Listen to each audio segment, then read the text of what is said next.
ओम नमो भगवती वासुदेवाय नमो। नमस्कार बंधुगण आपण मानकु आम यूट्यूब चैनल को स्वागत। आज भिडियो रे आमे आपण मानकु कहिबा पई जाउछु विशेष भाबरे 2 दिन महाभविष्यवाणी विषय। आगामी 2 दिन आपणकर किपरि कटिबो, किपरि आपणकर संपूर्ण दिन को पूरा स्पेंड करिवे, किपरि 2 दिन स्थिति रहिबो, केउ सब जिनिस रे आपणको फायदा मिलिबो, ता सहित केउ सब जिनिस रे आपणको सावधानता अवलंबन करबा पई पड़िबो। ए 2 दिन रे आपणको लव लाइफ रे स्थिति रहिबो, आपणको कैरियर रे स्थिति किपरि रहिबो। जदि कहबा 2 दिन रे महाभविष्यवाणी रे आपणकर कैरियर रो स्थिति किपरि रहिबो, आ स्वास्थ्य विषय रे मध्ये हम आपण मानकु कहिबो कि स्वास्थ्य आपणकर भलो रहिबो कि खराब रहिबो। आ वीडियो शेष रे म आपण मानकु किछि उपाय विषय रे मध्ये कहिबी, जहा द्वारा आपण ए आगामी 2 दिन भविष्यवाणी 2 दिन को बहुत भल सब्यस्त करि परिबे। तेणु आगो को वीडियो आरंभ करबा पूर्व आमर आपण को रिक्वेस्ट कि जदि आपण आम चैनल रे नुआ आछंती तो चैनल को सब्सक्राइब करंतु, आ संगरे नोटिफिकेशन बेल को मध्ये ऑन करंतु, जहा द्वारा समय समय रे नुआ नुआ वीडियो रो नोटिफिकेशन आपण को पाखरे पहुंचे जिवो। तो आसंतु जानिबा किपरि रहिबो आपणको पई विशेष भाबरे आगामी ए 2 दिन महाभविष्यवाणी स्थिति। तो सबुठारु प्रथमे कहिबा कि कोन ए 2 दिन रे सतरे आपणको पई पॉजिटिव रहिबा पई जाउछि। जदि विशेष भाबरे कहिबा आपणको पई ए दिन रे सफलता प्राप्त करिवार बहुत भलो स्थिति बनुछि।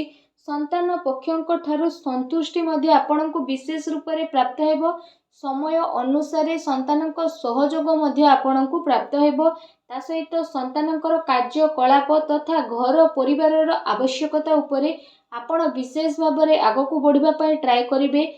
आपणकर संचार कौशल विस्तारता आसीबो। ता सहित आपण प्रतिटी जिनिसरु विशेष भाबरे आगको बढ़िबे। आ बहुत ही लाभ आपणको प्राप्त हेबो। नुआ नुआ फ्रेंड्स आपणकर बनिबे, नुआ योजना मध्ये आपण करिवे, जहा द्वारा आपणको बहुत ही अधिक सफलता मिलिबो। लंबा समय जहाँ भी अटक रही कार्य तो से कार्य आपण करिवे, आपणको उन्नति मिलिबो। या सहित जदि विशेष भाबरे कहिबा आपणक पई दूर यात्रा हेबो, जहाँ आपणक पई अति लाभदायक सिद्ध मध्ये हेबो। ता सहित से सबु द्वारा मध्ये आपणको बहुत अधिक लाभ मिलिबो। या सहित आपणकर मान सम्मान रे मध्ये वृद्धि घटिबो। मल्टीनेशनल कंपनी रे कार्य करुतबा लोकंक पई मध्ये ए समय बहुत ही भलो समय रहिबो। आपणकर अनेक महत्व आकांक्षा विशेष भाबरे पूर्ण हेबार संभावना रही, जहा द्वारा आपणक मन बहुत ही प्रसन्न रहिबो। पाठ पढ़ा संबंधित ए दिन रे आपणको बहुत ही भलो सफलता मध्ये प्राप्त हेबो। भूमि भवन वाहन किणे किणी पई दिन आपणकर बहुत भलो रहिबो। एहा सहित जदि विशेष भाबरे कहिबा आपण निजे निज उपरे बहुत अधिक भरोसा करिवे। राजनैतिक क्षेत्र रे लाभ आपणको विशेष रूप रे प्राप्त हेबो। ता सहित ए 2 दिन रे जदि हम आपणको कहिबु संतानक प्रति आपणकर व्यवहार काफी भल रहिबो। संतानकर व्यवहार द्वारा आपण काफी संतुष्ट हेबे। विद्यार्थी को तांको परिणाम रे ए दिन रे विशेष रूप रे सफलता प्राप्त हेबो। जो दिन पई आपण परिश्रम करितिले से परिश्रम रे सफलता मिलिबो। ता सहित आपण आपणकर ज्ञान को बढ़ाइबा आ लोकंक द्वारा निजर विचार बांटिबारे आपण समर्थ हेबे। आपण अन्यर जरूरत को ध्यान रे रखिकी सामान्य ठारू अधिक विचारशील मध्ये नजर आसीबे। ता सहित आपणकर इच्छा आपणको सहयोग करिबा पई प्रेरित मध्ये विशेष भाबरे करिवो। मित्र भाई बंधु इत्यादि सह बहुत ही भल संबंध आपणकर रहिबो, जहा द्वारा काम कार्य सहित घर परिवार रे मध्ये जणे आउ जनक प्रति काफी भल संभावना उत्पन्न मध्ये करिवे, जहा द्वारा आपणक मन बहुत ही प्रसन्न रहिबो। आसंतु जानिबा ए दिन रे आपणक पई कोन नेगेटिव रहिबो। कौनसी प्रकार वित्तीय निवेश पई ए दिन आपण भाबी चिंती के आगो को बढ़ंतु।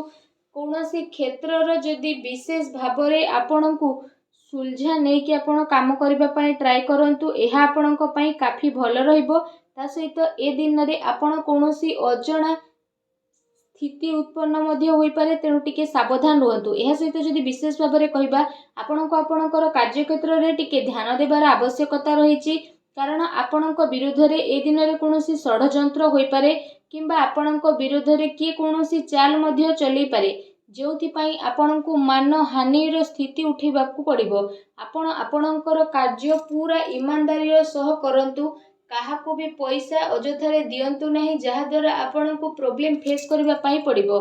ଅଫିସ୍ ବା କାର୍ଯ୍ୟାଳୟରେ ଆପଣ ଆପଣଙ୍କର ସହକର୍ମୀଙ୍କ ଉପରେ ଭରସା କରନ୍ତୁ ନାହିଁ। ଯଦି ଆପଣ ଏପରି କରୁଛନ୍ତି ତ ସେସବୁ ଆପଣଙ୍କ ଭରସାର ନାଜାଇଜ ଫାଇଦା ମଧ୍ୟ ଉଠାଇ ପାରନ୍ତି, ଆଉ ଆପଣଙ୍କୁ ଲୁଚି ଛୁପି ନୁକସାନ ମଧ୍ୟ ହୋଇପାରେ, ଯେଉଁ କାରଣ ପାଇଁ ଅଫିସରେ ଆପଣଙ୍କର ଛବିକୁ ନୁକସାନ ଉଠାଇବା ପାଇଁ ମଧ୍ୟ ପଡ଼ିପାରେ। ତେଣୁ ଆପଣ ସାବଧାନ ରୁହନ୍ତୁ। ଆସନ୍ତୁ ଜାଣିବା ଏ ଦିନରେ ଆପଣଙ୍କର ଲଭ୍ ଲାଇଫ୍ କିପରି ରହିବ। ଆପଣଙ୍କର ଜୀବନ ସାଥୀ ଆପଣଙ୍କୁ ଆପଣଙ୍କର ପ୍ରତ୍ୟେକ କାର୍ଯ୍ୟରେ ସମର୍ଥନ ଦେବେ, ଆଉ ସମୟ ଆସିବା ଦ୍ୱାରା ଆପଣଙ୍କର ସବୁକିଛି ବଦଳିଯିବ, ଆଉ ଯାହାର ପରିଣାମ ସ୍ୱରୂପ ଆପଣଙ୍କର ବ୍ୟାପାରିକ ଜୀବନ କାଫି ବହୁତ ଭଲ ଆଉ ଶୁଭଦାୟକ ରହିବ। ଜୀବନ ସାଥୀଙ୍କ ସହ ମଧୁର ସମ୍ବନ୍ଧ ହେବାର ବିଶେଷ ରୂପରେ ସମ୍ଭାବନା ବନୁଛି, ତଥା ଆବଶ୍ୟକତା ଅନୁସାରେ ସବୁ ଜାଗାରେ ଜୀବନସାଥୀଙ୍କର ସହଯୋଗ ଆପଣଙ୍କୁ ପ୍ରାପ୍ତ ହେବ। ସେଥିପାଇଁ ଜୀବନସାଥୀଙ୍କ ସହ ମଧୁର ସମ୍ବନ୍ଧ ବନେଇ ରଖିବା ଆପଣଙ୍କ ପାଇଁ ବହୁତ ଭଲ ରହିବ। ଏହା ସହିତ ଯଦି କହିବା, ଆପଣଙ୍କୁ ଏ କଥାର ଧ୍ୟାନ ମଧ୍ୟ ରଖିବାର ଅଛି କି ପ୍ରେମ ସମ୍ପର୍କ ଆପଣାପଣ ଏସବୁରେ ଚାଲିକି ଆପଣ ଆଗକୁ ବଢ଼ିବେ। ତା ସହିତ କୌଣସି ସମ୍ପର୍କରେ ବେଶୀ ଜିଦ୍ଦିପଣ ରଖନ୍ତୁ ନାହିଁ। ଭାବି ଚିନ୍ତିକି ଆପଣ କାର୍ଯ୍ୟ କରନ୍ତୁ। ସ୍ଥିତି ଆପଣଙ୍କ ପାଇଁ ବହୁତ ଭଲ ରହିବ। ଏ ଦିନ ଆପଣଙ୍କ ପ୍ରେମ ଜୀବନ ପାଇଁ ବହୁତ ଭଲ ଦିନ ସାବ୍ୟସ୍ତ ହେବ। ଏ ଦିନର ଆପଣଙ୍କୁ ଅବଶ୍ୟ ହିଁ ଲାଭ ଉଠାଇବାର ରହିଛି। ଆସନ୍ତୁ ଜାଣିବେ ଏ ସମୟରେ ଆପଣଙ୍କର ବ୍ୟବସାୟ ଓ କ୍ୟାରିୟର ସ୍ଥିତି କିପରି ରହିବ। ଏ ସମୟ ଯଦି କହିବା ଆପଣଙ୍କ ପାଇଁ ବହୁତ ଶୁଭ ଫଳଦାୟକ ରହିବ। ବ୍ୟାପାର ଧନ୍ଦା ଆପଣଙ୍କର ଭଲରେ ଚାଲିବ, ଆଉ ଆର୍ଥିକ ସ୍ଥିତି ଆପଣଙ୍କର କାଫି ମଜବୁତ ରହିବ।